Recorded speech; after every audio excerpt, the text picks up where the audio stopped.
Nosso líder, senador Eduardo Braga. Meu caro presidente Clésio, meu caro relator Henrique Fontana, meu caro líder no Congresso, Pimentel, meu caro Bernardo Figueiredo, que aqui expôs tão brilhantemente as razões pelas quais é imperioso ao Brasil voltar a pensar, planejar e coordenar ações de logística e de infraestrutura, pensando no Brasil de hoje e no Brasil de amanhã. Se nós quisermos efetivamente vencer grandes gargalos que temos hoje na nossa capacidade macroeconômica e no custo Brasil, nós precisamos retomar a capacidade de planejamento, retomar a capacidade de pensar o Brasil na área de sistemas modais de transporte. O Brasil é um país de dimensão continental, com obstáculos geográficos importantes a serem vencidos para esta integração. Portanto, eu quero aqui, primeiro, louvar a iniciativa do governo ao estabelecer a EPL, estabelecer, portanto, a empresa de planejamento e logística SA para ampliar as suas competências. E aí, meu caro Bernardo Figueiredo, eu, lamentavelmente, aqui nesta casa, nós estamos vivendo, nessa semana pós-eleitoral, um verdadeiro ping-pong. Eu e o nosso líder aqui, Pimentel, nos revezamos. Enquanto Vossa Excelência estava aqui, eu estive aqui na abertura da sua apresentação, junto com o nosso relator, com o nosso presidente. O nosso Pimentel aqui ficou. Eu fui para a CAI, conseguimos aprovar um projeto importante para o sistema Eletrobras na CAI hoje, sem o que nós não teríamos a garantia do cumprimento do cronograma físico-financeiro de uma obra que está em pleno andamento, e o Brasil vem vivendo aí circunstancialmente questões tensas nessa área de apagão, etc. Eu costumo dizer que um raio não cai duas vezes no meu lugar, doutor Bernardo, mas, lamentavelmente, nos últimos dias, essa premissa está sendo desmoralizada por determinados apagões que estão acontecendo. Mas, de qualquer forma, chego a tempo de fazer algumas considerações que acho pertinente e que reforça a colocação do nosso eminente relator, deputado Henrique Fontana, que eu quero aqui parabenizar pela forma racional e, ao mesmo tempo, pela forma de integração nacional com que Vossa Excelência tem conduzido este relatório. Veja que, ao colocar o que Vossa Excelência colocou ainda há pouco em relação à região norte e à região nordeste, acatando a emenda 037, que, por via de consequência, também, de certo modo, acata outras emendas que vêm no mesmo sentido, eu recomendaria apenas, com a vênia do Bernardo Figueiredo, de que essa emenda ela se acoplasse tanto no artigo 3º quanto no artigo 5º. Por quê? Criando, portanto, um inciso 3º no artigo 3º. O artigo 3º é o que trata do objeto da EPL, né? E diz o seguinte: qual é o objeto da EPL? Planejar e promover o desenvolvimento de serviços de transporte ferroviário de alta velocidade, de forma integrada com as demais modalidades de transporte, por meio de estudos, pesquisas, construção de infraestrutura, operação e exploração de serviços, administração e gesto de patrimônio, desenvolvimento tecnológico e atividades destinadas à absorção de transferência de tecnologia. Inciso segundo, prestar serviços na área de estudos e pesquisas destinados a subsidiar planejamento do setor de transporte no país.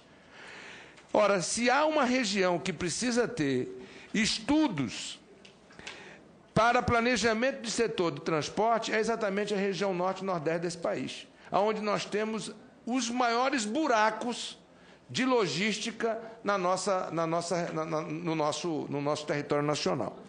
Portanto, colocar aqui um inciso 3º que diga orientar suas ações no sentido de reduzir as desigualdades regionais, priorizando investimentos estruturantes para regiões norte e nordeste, tem tudo a ver no artigo 3º.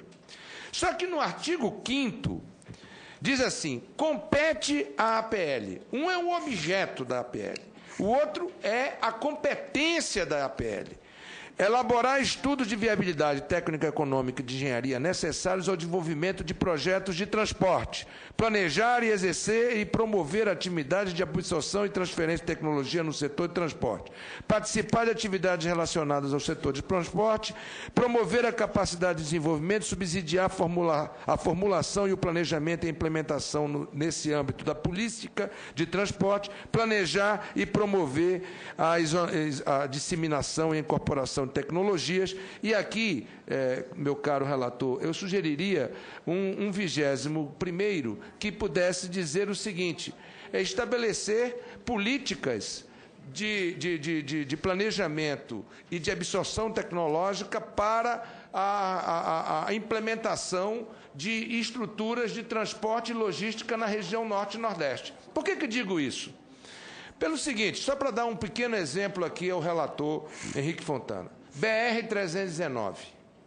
Nós estamos no governo há nada mais nada menos do que 10 anos querendo resolver o problema da BR-319. E não conseguimos resolver o problema da BR-319. Por quê? Porque faltou vontade política do presidente Lula? Não. Porque faltou vontade política do então ministro do Transporte, Alfredo Nascimento? Não. Porque faltou vontade política da então ministra-chefa da Casa Civil, que era a gestora do PAC? Não, tendo em vista que a BR-319 era uma das obras do PAC. Então, por que a BR-319, se tinha vontade política, se ela estava estruturada dentro do planejamento, por que ela não se transformou numa realidade? Porque não havia planejamento, porque não havia transferência de tecnologia e porque não havia um estudo de viabilidade técnica, econômica e ambiental que pudesse decidir se ali deveria ser feita uma rodovia ou uma ferrovia e que pudesse apontar caminhos. Portanto, quem tem a competência para fazer isto neste momento, neste novo desenho da organização brasileira, é a EPL. Mas isto, eu estou citando o exemplo da BR-319, mas não é apenas a BR-319. Nós estamos vendo que a fronteira do agronegócio e a fronteira da produção dos commodities minerais brasileiros estão avançando. E para que essas fronteiras possam continuar avançando, a logística, e eu não preciso dizer isso ao nosso querido senador Clésio Andrade, porque ele é oriundo deste setor da nossa economia, é fundamental, seja para o escoamento de gás natural, seja para o escoamento de óleo fóssil, seja pela implementação de chegada de rede elétrica para que nós possamos transformar silvinita em potássio. O Brasil importa 10 bilhões de dólares em 2013 de potássio e tendo a segunda maior reserva mundial de potássio no Brasil e na nossa região. Portanto, meu querido relator, eu gostaria que, com esta colocação, Vossa Excelência pudesse aproveitar a emenda 37 e colocasse a emenda 37 exatamente com esses dois vieses, com esses dois enfoques, de que a EPL teria que orientar as suas ações para reduzir desigualdades regionais, priorizando investimentos estruturantes para as regiões Norte e Nordeste, no artigo 3º, e no artigo 5º, que a EPL fizesse esforços na área de projeto, planejamento, transferência de tecnologia, estudo de viabilidade econômica, etc., para que defina que tipo de modal deveremos ter em determinadas regiões do Brasil. Talvez, assim, possamos dar respostas técnicas, racionais, economicamente corretas, ambientalmente corretas e socialmente lógicas para questões como esta da BR-319, que está aí há uma década, com vontade política, com estruturação e que nós não conseguimos fazer avançar. Portanto, é para parabenizar a iniciativa do governo, aqui não só na figura de líder do governo, mas admirando o esforço e a razão pela qual o governo estabelece uma MP como esta, que reestrutura o pensamento, que aponta caminhos e recupera a capacidade de planejar, de transferir tecnologia e de encontrar soluções técnicas para problemas que hoje nós não temos alternativas técnicas. E, ao mesmo tempo, reconhecer a importância de dar esse espírito nacional a esta questão que o nosso relator tão brilhantemente vem dando a esta questão. E reconheço que, se citarmos aqui alguma obra especificamente, nós vamos absolutamente causar um problema para todos nós, porque se o Henrique não colocar uma obra lá de Porto Alegre, imagine eu, como líder do governo, se não colocar alguma coisa do Amazonas aqui, ou o nosso Pimentel lá no Ceará, e assim sucessivamente, cada um de nós. Portanto, isso aqui tem que ser os marcos das diretrizes que estabelecerão e orientarão as diretrizes gerais para que a EPL possa estabelecer essas prioridades. Mas, sem nenhuma dúvida, é um avanço, sem nenhuma dúvida, é uma conquista, olhando inclusive como empresa, porque dá uma outra dinâmica. Que fique claro, aqui nós não estamos criando uma outra agência, aqui nós estamos criando uma empresa. Esta é uma empresa do governo federal, portanto, sujeita às legislações voltadas para as empresas públicas. Contanto, nós estamos tratando aqui daquilo que a Constituição, aquilo que as leis complementares, as leis ordinárias estabelecem para empresas públicas e não para uma agência reguladora. Isto dá dinamismo, dá autonomia, faz com que a presidenta da República possa exercer a sua capacidade de chefe do Poder Executivo, tratando de uma matéria que é eminentemente executiva.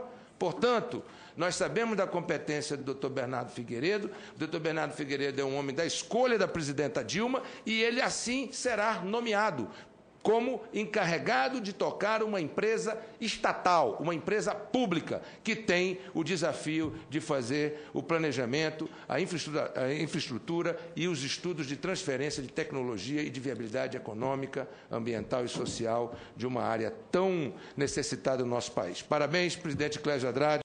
Eram essas nossas sugestões e as nossas colocações.